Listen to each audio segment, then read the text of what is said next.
Bienvenue sur Réinformation TV pour le contrepoint quotidien de l'info. On file tout de suite à Urumqi, la capitale du Xinjiang, province du sud-ouest chinois, où les séparatistes musulmans turcophones menacent l'empire du milieu. La Chine est attaquée sur ses marges, notamment au Tibet, au Xinjiang, où la minorité islamique se bat les armes à la main. Les attentats sont fréquents en ville, ils coûtent chaque année des dizaines de morts de part et d'autre.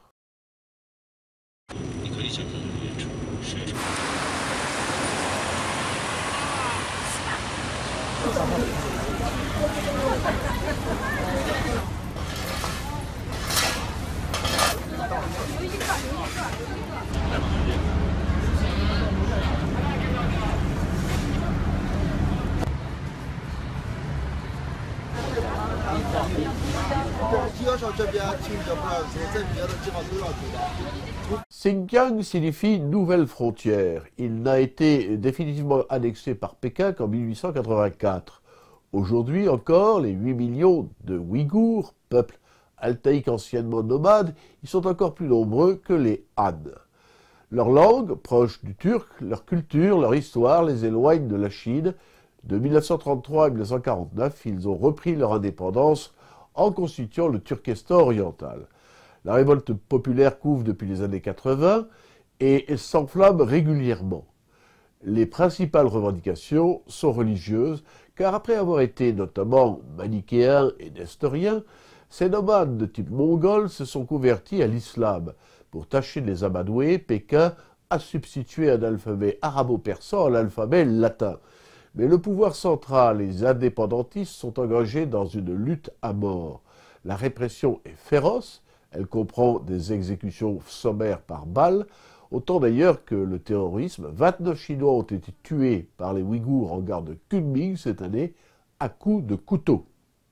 Les Maldives, ça vous dit quoi? Du sable blanc, l'océan bleu, des cocotiers et, si vous aimez la chanson belge, Jacques Brel.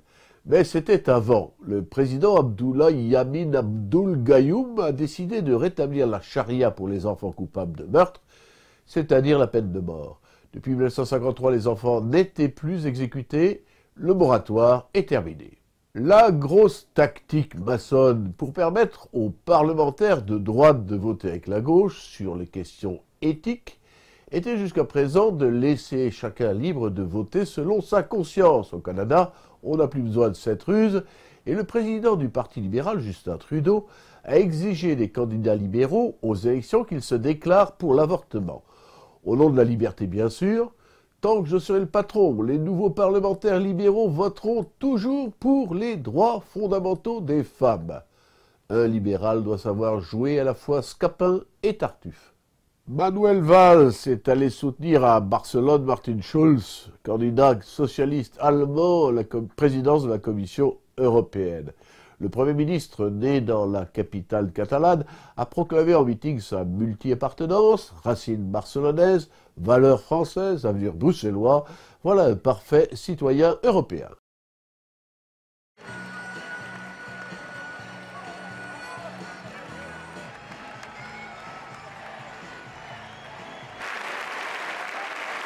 Querido español, si me siento también de...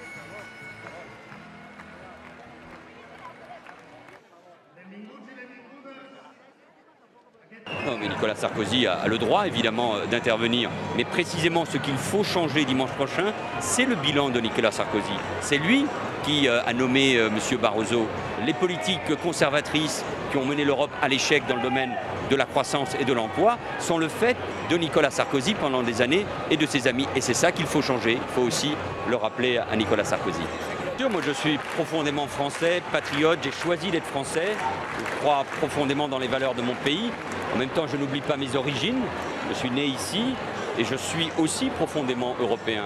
Et dans cette campagne, il faut rappeler que les enjeux sont d'abord européens et il s'agit de donner une majorité à Martin Schulz, notre candidat social-démocrate allemand, pour qu'il soit demain le président de la Commission européenne et qu'il y ait un changement de politique en Europe pour davantage de croissance et d'emploi.